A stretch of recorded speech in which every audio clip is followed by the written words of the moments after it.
আজ আমি আমার পুঁইশাক গাছ থেকে পাতা ছিঁড়ে নেব আর সেটা দিয়ে পাকোড়া বানিয়ে খাওয়াবো। পাকোড়াটা এত মজা হয়, আপনার জিভে লেগেই থাকবে।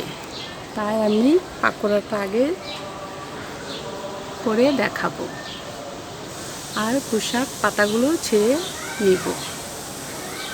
আমি থাকি পাঁচতলায় বারান্দাতে এই গাছটা লাগিয়েছি।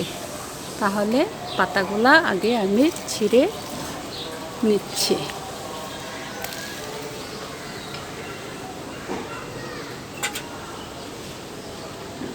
পাতাগুলো অনেক সুন্দর হয়েছে। তাহলে পাতাগুলো আমি আগে ছিঁড়ে নিচ্ছি, তারপরে পাকোড়া কীভাবে বানাতে হয় এবং খেতে কেমন লাগে সেটা আমি দেখাবো।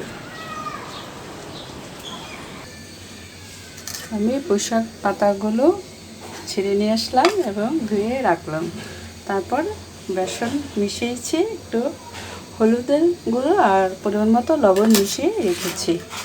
এখন পুঁইশাক পাতাটাকে ভাজ করে এভাবে আমি বেসন দিয়ে মিশাবো।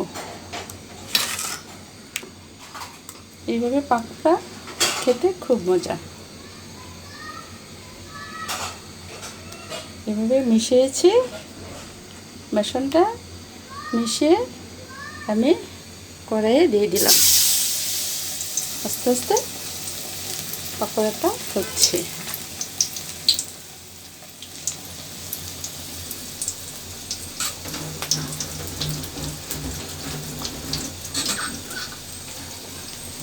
এখন পাকোড়াটা আমি একটু উল্টিয়ে দিব। এটা খেতে অনেক মজা, একবার খেলে বারবার খেতে ইচ্ছে করবে।